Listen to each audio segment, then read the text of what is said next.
ये कहानी दिल्ली शहर की है। एक रोज़ की बात थी। आनंद बाबू की माताजी का देहांत अभी कुछ रोज़ पहले ही हुआ था, जिससे वो पूरी तरीके से टूट चुके थे। वो बहुत ही परेशान और दुखी रहने लगे थे। पत्नी और बच्चों के समझाने पर भी वो कुछ भी मानने को तैयार नहीं थे। वो अभी भी अपनी माँ को याद कर बहुत दुखी और रोते थे। वहीं एक रोज़ जब आनंद बाबू देर रात अपने ऑफिस से घर लौट रहे थे, तो वो क्या देखते हैं कि सड़क के बीचों बीच कोई गिरा हुआ है। तो वो अपनी कार रोकते हैं और उस इंसान को देखने के लिए पहुंचते हैं। जब वो उस इंसान को पलटते हैं तो देखते हैं कि ये कोई और नहीं बल्कि उनकी माताजी है, जिसे देख पहले तो वो बहुत ही हैरान हुए, लेकिन फिर उन्हें बहुत ज़्यादा खुशी हुई और वो उन्हें अपनी कार में लेकर बैठा देते हैं। वो उस बूढ़ी औरत को अपने घर लेकर पहुंचते हैं, जिसे देख पूरा परिवार हैरान और परेशान हो जाता है, क्योंकि अभी कुछ रोज़ पहले ही तो आनंद बाबू की माताजी का देहांत हुआ था। फिर मरा हुआ इंसान ऐसे जीता जागता कहाँ से वापस आ गया। आनंद बाबू की पत्नी उस बूढ़ी औरत को ऊपर से नीचे तक हैरानी भरी निगाहों से देखती है और सवाल करती है, आनंद, ये सब कैसे हो सकता है? अभी तो माँ की मृत्यु हुई थी, फिर ये कौन है? इस पर आनंद कहता है, तुम बेकार के सवाल मत करो, मेरी माँ को कुछ नहीं हुआ है, ये मेरी माँ ही है। ऐसा बोल वो अपनी माँ को उनके कमरे में ले जाकर बिस्तर पर लेटा देता है, जो कि अभी तक बेहोश थी। अपनी माँ के होश आने तक आनंद वहीं उनके पैरों में बैठा हुआ था, और जैसे ही होश आता है तो वो उनसे कहता है, माँ, आप ठीक हैं? इस पर वो बूढ़ी औरत कहती है, हाँ बेटा, मैं ठीक हूँ। यूँ तो आनंद बाबू की माताजी का देहांत आज से 2 हफ्ता पहले हुआ था, तो फिर वो आखिर बूढ़ी औरत कौन थी जो खुद को अब आनंद बाबू की माताजी बता रही थी?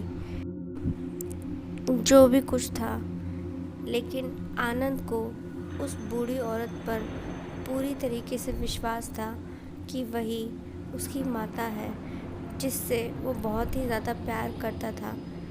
ऐसे में पूरा परिवार कुछ बोल रहा था, लेकिन आनंद को उससे कोई फ़र्क नहीं पड़ रहा था। उसके लिए तो बस यही था कि उसकी माँ उसकी खातिर ज़िंदा वापस आ चुकी है, तो अब वो पूरी तरीके से उनकी सेवा पानी में लग चुका था। वहीं एक रोज़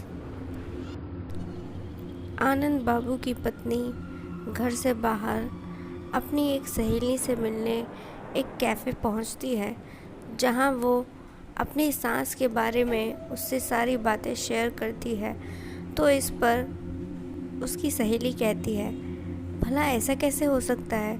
कोई मरा हुआ इंसान कैसे वापस आ सकता है? हम खुद वहाँ मौजूद थे, हमने उनकी लाश देखी थी, फिर वो कैसे ज़िंदा वापस आ सकती हैं?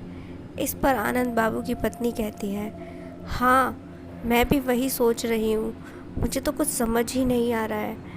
और वो हैं कि मानने को कुछ तैयार ही नहीं है। ना जाने वो बूढ़ी औरत कौन है जो खुद को मेरे पति की माँ कहती है। आनंद बाबू की पत्नी कहती है, अरे यार, तू मेरे साथ मेरे घर चल, तेरी नज़रें और तेरा दिमाग तो बहुत तेज़ है। तू पता करके बता, क्या वो जो कह रही है वो सब सच है? क्या वही मेरे पति की माँ है, या फिर वो कोई बहरूपिया है? तो उसकी सहेली कहती है, हाँ ठीक है, मैं 2 दिन के लिए तेरे घर रहने आती हूँ, फिर हम मिलकर उस बूढ़ी औरत की सच्चाई का पता लगाएंगे। आखिर वो है कौन और किस मकसद से वो तुम्हारे घर आई है। और फिर वहीं उसी रोज़ आनंद बाबू की पत्नी की जो सहेली थी ललिता, वो आनंद बाबू के घर पहुंचती है 2 दिन के लिए रहने को। उस वक्त उसने अपने शरीर पर बहुत सारी ज्वेलरी पहनी हुई थी, जो कि वो जानबूझकर शो ऑफ करना चाह रही थी। उन्हें ऐसा लग रहा था कि आनंद बाबू की जो माँ है वो असल में कोई चोरनी है जो उनकी असली माँ के जैसी दिखती है, तो वो उसी बात का फ़ायदा उठाकर उनके घर में चोरी करने के लिए आई है। वहीं देर रात ललिता जो थी वो बाथरूम में शावर ले रही थी और उसने टेबल पर अपनी सभी गोल्ड ज्वेलरी, पैसा वगैरह यूं ही छोड़ दिया था ताकि वो चेक कर सके आखिर वो बूढ़ी औरत सच में चोर है या नहीं। तभी 2 कदम ललिता के कमरे में आते हैं और टेबल पर पड़ी उस ज्वेलरी से एक गोल्ड नेकलेस उठा लेते हैं कि तभी ललिता शावर लेकर बाथरूम से जब निकलती है तो देखती है कि आनंद बाबू की माता जी जो हैं वो उसकी वही गोल्ड ज्वेलरी लेकर खड़ी हैं। तो यह ललिता का शक जो था वो पूरी तरीके से पक्का हो चुका था कि वो बूढ़ी औरत असल में कोई चोर है। तो अब क्या था कि ललिता जो थी वो शोर मचाकर पूरे घर को अपने कमरे में इकट्ठा कर लेती है। तो ललिता जो है वो आनंद बाबू से कहती है, देखा आपने, ये आपकी माँ असल में एक चोर है। ये कोई आपकी माँ नहीं है बल्कि एक बहरूपिया है जो कि बस तुम्हारी माँ जैसी लगती है। तो इस पर आनंद बाबू कहते हैं, यहाँ ये सब क्या चल रहा है, क्या बकवास कर रही हो तुम, और तुम होती कौन हो मेरी माँ पर इल्ज़ाम लगाने वाली। ललिता जो है बड़े ही विश्वास के साथ आनंद बाबू के सामने कहती है कि आपकी जो माँ है इन्होंने मेरी ज्वेलरी चोरी की है जो कि अभी भी इनके हाथ में है। जब मैं शावर लेने गई थी ये पीछे से मेरे कमरे में आती है और ये मेरा गोल्ड नेकलेस इन्होंने चोरी किया है।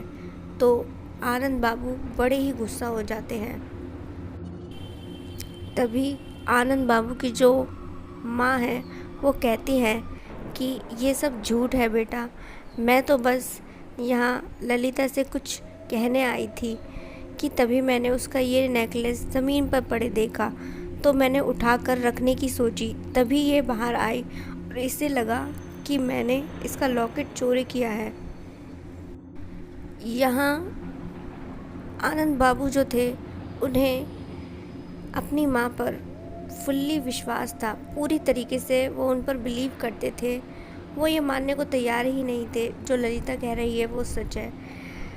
तो इसलिए वो अपनी माँ की बात को मान ललिता को उल्टा काफ़ी डांट लगाते हैं, जिस पर ललिता थोड़ा नाराज़ हो जाती है और अपनी सहेली की ओर देखने लगती है। यहाँ पर सहेली जो है वो उस वक्त कुछ नहीं बोलती है, बस सारी बातें चुपचाप सुन रही थी अपने पति की, सास की या अपनी सहेली की।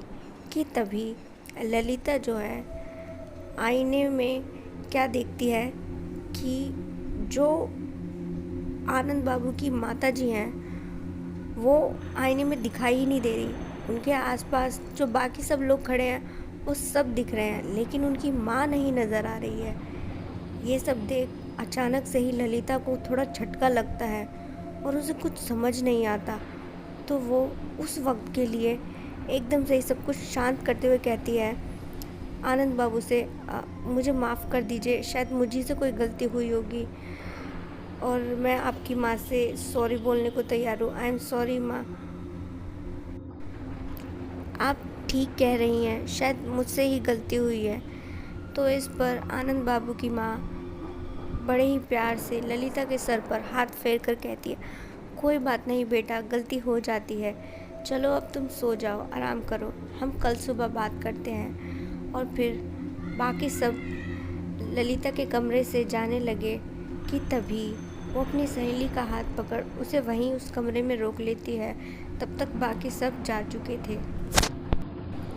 दोनों सहेलियां एक दूसरे के आमने सामने थी। यहाँ आनंद बाबू की पत्नी अपनी सहेली को देख कहती है, क्या बात है, तुमने मुझे यहाँ क्यों रोक लिया?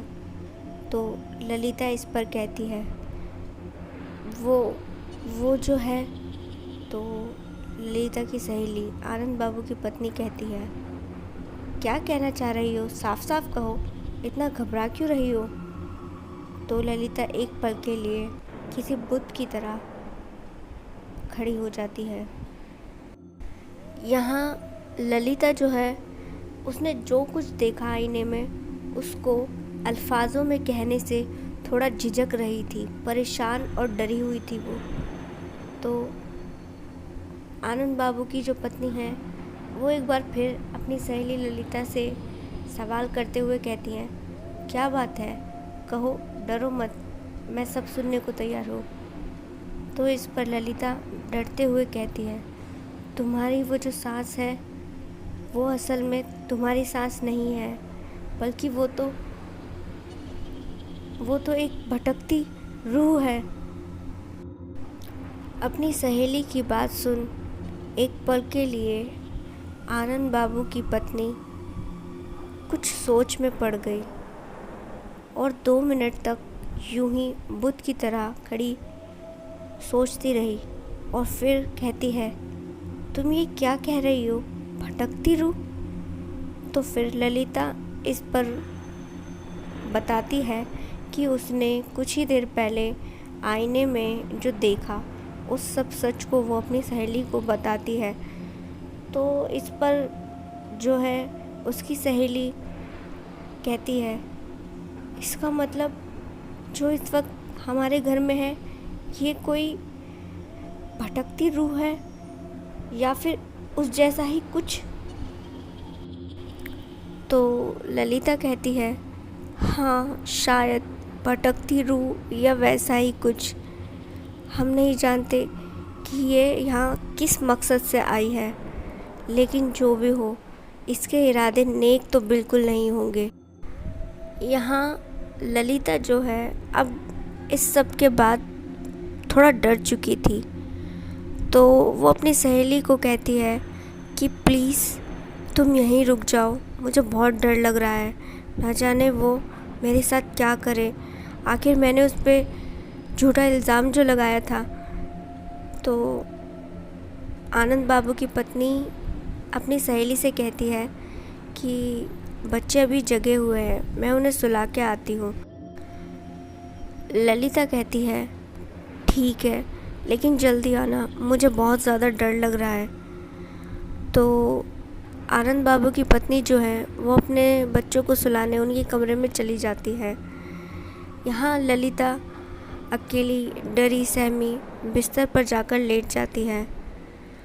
ललिता को इस वक्त ऐसा लग रहा था जैसे कि एक बड़े से घर में वो इस वक्त बिल्कुल अकेली है और उस घर के अंदर कोई नहीं है सिवाय उसके और उस भटकती रूह के, जो इस वक्त शायद ललिता को मारने की किसी तरीके की प्लानिंग कर रही हो।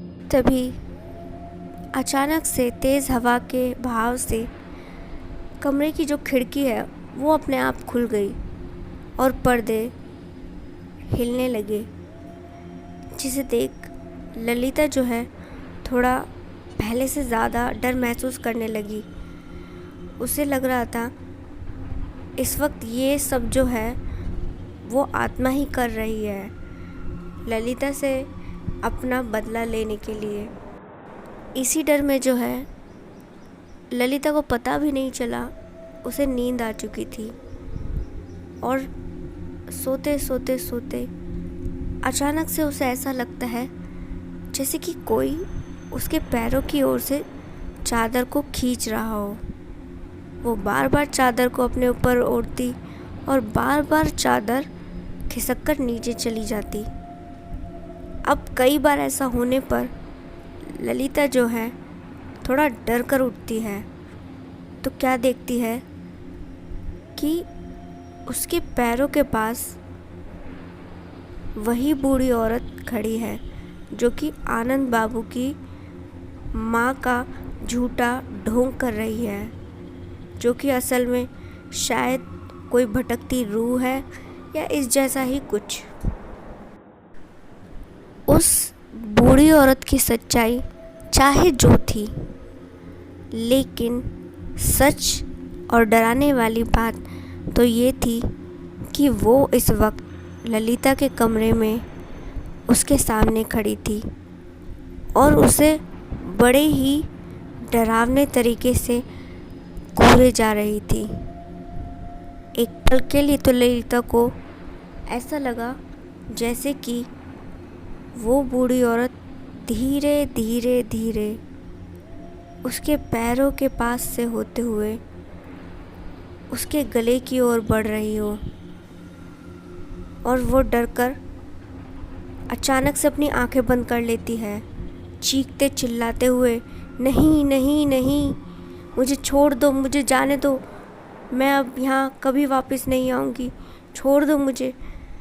कि तभी वो जब वापस अपनी आंखें खोलती है तो देखती है कि वहाँ तो कोई बूढ़ी औरत नहीं है, सब कुछ पहले जैसा ठीक है। कि तभी कमरे में ललिता की सहेली आती है और ललिता को पसीने पसीने देख उससे कहती है, क्या हुआ, तुम इतना पसीने पसीने कैसे? तो वो अपनी सहेली को सारी बात बताती है। दोनों सहेलियां इस वक्त बहुत ही डर चुकी थी। वो नहीं जानती थी कि घर के अंदर वो जो भी कोई है आखिर उसका मकसद क्या है और वो आगे क्या करने वाली है।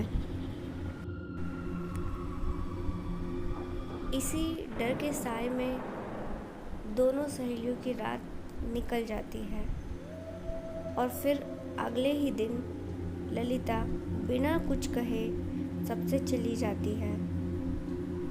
यहाँ आनंद बाबू की जो पत्नी है वो अकेले पड़ जाती है और वो बस यही सोच रही थी कि आखिर आगे वो क्या करे क्या ना करे, कैसे अपने परिवार को उस अनचाही मुसीबत से छुटकारा दिलाए। अगर वो अपने पति को कुछ भी उसके बारे में कहती हैं तो शायद वो ना ही माने और गुस्सा भी हो जाए, और कौन जाने वो आत्मा उनसे और क्या करवा दे। वहीं दूसरी ओर ललिता जो है अपने घर पहुंच सबसे पहले एक तांत्रिक बाबा जिन्हें वो पहले से ही जानती थी उनसे मिलने उनके ठिकाने पर पहुंचती है। तो उसे पता चलता है कि ये जो तांत्रिक बाबा है ये कुछ दिनों के लिए कहीं बाहर जा रखे हैं और उनके आने में अभी कम से कम 2 दिन तो हैं। तो यहाँ ललिता जो है परेशान हो जाती है, सोच में पड़ जाती है कि मैं तो यहाँ बाबा जी से मिलने आई थी, अपनी प्रॉब्लम बताती ताकि वो उसका कोई सल्यूशन निकालते, लेकिन वो तो 2 दिन के लिए कहीं बाहर जा रखे हैं। अब ऐसे में क्या किया जाए। यहाँ तांत्रिक बाबा का जो डेरा था उसमें उनके अलावा उनके कुछ शिष्य चेले वगैरह और थे, जिनमें से एक ललिता को जो है परेशान देख एक विभूति देते हैं, जिसके साथ वो ललिता से कहते हैं कि जो भी कोई चीज़ है तुम्हें परेशान कर रही, अगर वो तुम्हारे निकट आती है तो तुम उस पर ये चीज़ छिड़क देना, तो वो तुमसे दूर हो जाएगी। तो इस पर ललिता कहती है, आपको कैसे पता कि मुझे कोई भूत प्रेत या इस जैसी कोई प्रॉब्लम है, तो वो बाबा का जो सेवक है वो कहता है कि यहाँ ज़्यादातर लोग इसी मसले से आते हैं, इसीलिए हमें इस सब के बारे में पहले से ही पता रहता है। और फिर ललिता जो है वो विभूति लेकर अपने घर को निकल जाती है। यहाँ ललिता जो है रास्ते से जा रही थी अपनी कार में, रात हो चुकी थी, और तभी अचानक वो रास्ते के बीचों बीच एक बच्चे को रोता हुआ देखती है। तो वो अचानक से अपनी गाड़ी रोक देती है। ललिता देखती है कि सामने 2 साल का बच्चा रास्ते के बीचों बीच कंटिन्यूसली ज़ोर ज़ोर से रोए जा रहा था। ललिता जो है वो कार से उतरती है और उस बच्चे के पास जाती है, घुटनों के बल बैठकर उस बच्चे से बात करने की कोशिश करती है, उससे पूछती है उसका नाम क्या है, उसके माता पिता कहाँ हैं, लेकिन वो बच्चा जो है वो उसे कोई जवाब नहीं देता और वो बस रोए जा रहा था। तो ललिता सोचती है मन में कि क्यों नहीं इस बच्चे को अपने साथ लेके चलूं, वैसे भी दोनों तरफ घना जंगल है, शायद जंगली जानवर आकर इस बच्चे को मार दे। ऐसा सोच वो बच्चे को अपनी कार में बैठा लेती है और मन में यही सोच रही थी कि कल इसके लिए पुलिस में रिपोर्ट कर दूंगी, फिर वो खुद इसके माँ बाप को ढूंढ लाएंगे, तब तक तो मैं इस बच्चे को अपने पास रख ही सकती हूँ। तो वो गाड़ी चलाने की कोशिश करती है तो वो देखती है कि कार जो है स्टार्ट नहीं हो पा रही थी। ललिता सोचती है कि आखिर एक गाड़ी को अचानक क्या हो गया कि तभी वो बच्चा अचानक से रोना बंद कर देता है और ललिता को आवाज़ देता है, ए ललिता, तुझे क्या लगा तू मुझे उस घर से निकाल देगी? इतना था कि ललिता चौंक कर उस बच्चे की ओर देखती है डरी सहमी नज़रों से। तो वो बच्चा फिर से कहता है, तुझे क्या लगा तू मुझे उस घर से निकाल देगी? तो जान ले ये तेरी बहुत बड़ी गलतफहमी है, मैं तुझे आज नहीं छोड़ने वाला। इतना कहकर अचानक से उस बच्चे की आंखें लाल रंग की हो गई और वो अपने दोनों हाथों से एकदम ही ललिता का गला पकड़ लेता है। ललिता यहाँ चीखने और चिल्लाने लगती है और फिर वो किसी तरीके से अपने पर्स से वो विभूति निकालती है जो वो डेरे से लेकर आई थी। वो उस विभूति को अचानक से ही जब उस बच्चे पर छिड़कती है तो वो बच्चा जो है उसका गला छोड़ देता है और चीखने चिल्लाने लगता है, नहीं नहीं नहीं करके चिल्लाता हुआ वो अचानक से ही गाड़ी का शीशा तोड़ गाड़ी से दूर निकल जाता है। और फिर ललिता जो है वो अपनी सहेली के घर फ़ोन करती है और उससे फ़ोन पर बात करती है। तो कहती है कि अभी अभी मुझे यहाँ एक अजीब सी चीज़ मिली, उसने मुझे मारने की कोशिश करी थी, वो एक बच्चे के रूप में था। वहीं ललिता की सहेली जो है वो दूसरी तरफ अपने घर में कहती है, मेरी वजह से तुम भी इस मुसीबत में आ गई हो, मुझे माफ़ करना ललिता। तो वहीं ललिता कहती है कि इसमें तुम्हारी कोई गलती नहीं है, बस तुम जाकर चेक करो कि तुम्हारी वो बहरूपिया सास क्या घर में है या नहीं। तो ललिता की सहेली कहती है, वो तो घर में ही है, अभी थोड़ी देर पहले सोने गई थी। तो ललिता कहती है, तुम जाके एक बार उनके कमरे में देखो वो घर पर है या नहीं। तो ललिता की सहेली जाकर कमरे में देखती है तो वहाँ सच में उसकी सांस नहीं थी। तो जब ललिता को ये सब पता चलता है तो वो अपनी सहेली से कहती है कि तुम अभी जाकर अपने पति को वहाँ लेकर आओ और उन्हें दिखाओ कि उनकी जो माँ है वो अचानक से बंद कमरे से कहाँ गायब हो गई। तो ललिता की सहेली जो है जैसे ही जाने लगती है कि तभी वो देखती है कि बाथरूम का जो दरवाज़ा है वो अचानक से खुलता है और उससे और कोई नहीं बल्कि उसकी वो सास बाहर आती है, जिसे देख वो कहती है, सासू माँ आप सोई नहीं? तो इस पर उसकी सास कहती है, तुम्हें कोई प्रॉब्लम है? मैं बाथरूम गई थी, लेकिन तुम यहाँ क्या कर रही हो? रात बहुत हो चुकी है, तुम जाकर अब सो जाओ। तो फिर वो चली जाती है। वहीं अगले दिन मिस्टर आनंद की जो वाइफ है वो अपनी सहेली ललिता से मिलने उसके घर जाती है। तो दोनों में बातचीत होती है। तो ललिता जो है अपनी सहेली को बताती है कि एक तांत्रिक बाबा है जो उनकी मदद कर सकते हैं, उस बुरी आत्मा से पीछा छुड़ा सकते हैं हमारा, लेकिन उनको आने में भी 2 दिन है। तो वो उनके डेरे से कोई विभूति लेके आई है, जिससे वो अगर वो आत्मा उन पर हमला करती भी है वो उस पर छिड़कने से वो उससे दूर रहेगी। और फिर किसी तरह दोनों सहेलियों ने डरते हुए वो 2 दिन निकाले। और वहीं जब तांत्रिक बाबा 2 दिन बाद आए तो वो दोनों आनंद बाबू को किसी तरह झांसा देकर अपने साथ उस तांत्रिक बाबा के डेरे में लेके पहुंची, जहां तांत्रिक बाबा ने उन तीनों को बताया कि उनके घर में जो वो बूढ़ी औरत है वो कोई आम आत्मा नहीं बल्कि एक छलावा है।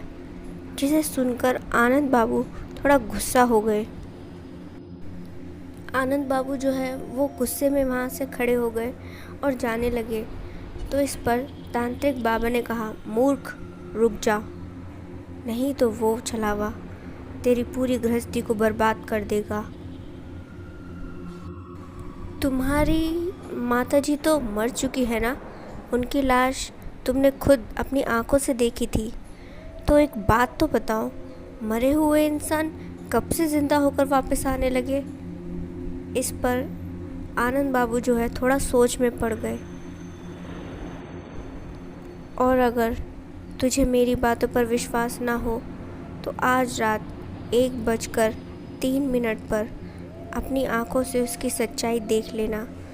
वो रात में एक बार तो ज़रूर अपने असली रूप में आएगा, तब तुम देखना कि वो तुम्हारी माँ है या फिर छलावा। और हाँ, याद रहे, जैसे ही उसे ये पता चलेगा कि तुम उसकी सच्चाई जान चुके हो तो वो तुम्हारी जान लेने की कोशिश ज़रूर करेगा। तो ध्यान रहे, उसे इस बात का बिल्कुल भी आभास ना हो कि तुम्हें उसकी सच्चाई पता चल चुकी है। आनंद बाबू को अभी भी तांत्रिक बाबा या किसी और की बात का यकीन बिल्कुल भी नहीं था। तो आनंद बाबू जो है वहाँ गुस्से से चले गए। तो पीछे से आनंद बाबू की पत्नी तांत्रिक बाबा से माफ़ी मांगती है। तो तांत्रिक बाबा कहते हैं, तुम चिंता मत करो, वो छलावा कितना भी खतरनाक क्यों ना हो, लेकिन उसका इंतज़ाम कैसे करना है मैं ये अच्छे से जानता हूँ। और फिर वहीं देर रात 1 बजे आनंद बाबू जो है वो अपने कमरे में सो रहे थे कि तभी 1 बजते ही उनकी आँख खुली। उनकी पत्नी जो है बाजू में बैठी हुई थी। तो वो कहने लगी, क्या बात है, आप अचानक से क्यों उठ गए? तो आनंद बाबू कहते हैं कि क्या सच में वो मेरी माँ नहीं है? तो उनकी पत्नी जो है वो कहती है कि अगर आपको ये बात जाननी है तो 1:03 पर हमें चलकर उस कमरे में देखना चाहिए। तो इस पर आनंद बाबू कहते हैं, मेरा दिल नहीं मानता है। तो आनंद बाबू की पत्नी जो है वो कहती है, जो भी कुछ है कमरे में जाकर देखने से सारी बात साफ साफ हो जाएगी, चाहे वो आपके दिल की हो या मेरे दिल की। तो फिर आनंद बाबू जो है अपनी पत्नी के साथ दबे पांव अपनी माँ के कमरे में पहुँचते हैं रात के 1:03 पर। तो दोनों ही देखते हैं कि वो जो बहरूपिया माँ है वो आराम से बिस्तर पर सोई हुई है। तो आनंद बाबू कहते हैं, देखो ये माँ ही है, सो रही हैं, हम बेकार में इन पे शक कर रहे थे। और तभी अचानक से दोनों क्या देखते हैं कि वो जो बहरूपिया माँ है उसका रूप बदल रहा था, और देखते ही देखते उनकी आंखों के सामने उसका रूप बदलकर एक भयानक छलावे में बदल गया, जो कि बिल्कुल सफ़ेद रंग का था, जिसे देख दोनों डर गए और डर कर एकदम से दरवाज़ा बंद कर वहाँ से निकल गए। वहीं छलावा जो है अचानक से ही अपनी आंखें खोलता है। शायद उसे पता चल चुका था कि उस घर में रहने वाले लोगों को अब उसकी सच्चाई पता चल चुकी है। वहीं आनंद बाबू और उनकी पत्नी जो है अपने कमरे में जाकर बातचीत करने लगते हैं। तो आनंद बाबू फिक्र जताते हुए कहते हैं कि ये मुझसे क्या हो गया, मैंने कितनी बड़ी गलती कर दी, ना जाने अब क्या होगा। इस पर उनकी पत्नी कहती है, आप चिंता मत कीजिए, वो तांत्रिक बाबा है ना, वो हमारी मदद ज़रूर करेंगे। कि तभी उन्हें अपने दोनों बच्चों की चीखें सुनाई देती हैं। वो घबरा जाते हैं और घबराहट में अपने बच्चों के कमरे में पहुंचते हैं।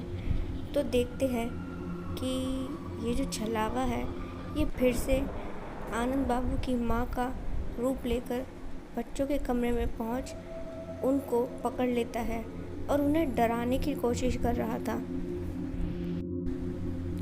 तभी आनंद बाबू को देख वो छलावा कहता है, तुम लोगों को मेरी सच्चाई के बारे में पता चल चुका है ना, अब तुम में से कोई ज़िंदा नहीं बचेगा, अब तुम सबको मरना ही होगा। ऐसा कहकर वो छलावा जो है उन बच्चों को जान से मारने की कोशिश करने लगता है। तो आनंद बाबू जो है डर के मारे परेशान और घबराहट में अपनी पत्नी से कहते हैं, अब क्या करें हम। तो आनंद बाबू की जो पत्नी है उन्हें याद आता है कि जो उनकी सहेली थी उसने उनको वही विभूति दी थी। तो वो जल्दी से कमरे में जाती है और वहाँ से ललिता की दी हुई वो विभूति लेकर आती है और अपने पति के हाथ में दे देती है। तो पति जो है वो कहते हैं, इसका क्या करूँ। तो इस पर उनकी पत्नी बोलती है कि ये छलावे पर फेंको, ये यहाँ से गायब हो जाएगा। तो आनंद बाबू वैसा ही करते हैं और वो छलावा जलने लगता है और अचानक से ही हवा में गायब हो जाता है। तो वो अपने दोनों बच्चों को अपने सीने से लगाकर कहते हैं, बच्चों तुम्हें डरने की कोई ज़रूरत नहीं है, अभी पापा हैं। दोनों बच्चे जो हैं वो 8 से 10 साल के थे, दोनों ही लड़के थे। वो रोते हुए आनंद बाबू के गले लग जाते हैं। तो आनंद बाबू की पत्नी जो है वो कहती हैं कि इससे पहले वो छलावा फिर से आए या हमारे साथ कुछ भी गलत करे, हमें अभी तांत्रिक बाबा के पास चलना होगा। अब वही हैं जो हमें उस छलावे से पूरी तरीके से छुटकारा दिला सकते हैं। और फिर आनंद बाबू अपने परिवार के साथ कार में बैठ तांत्रिक बाबा के डेरे के लिए निकल पड़ते हैं।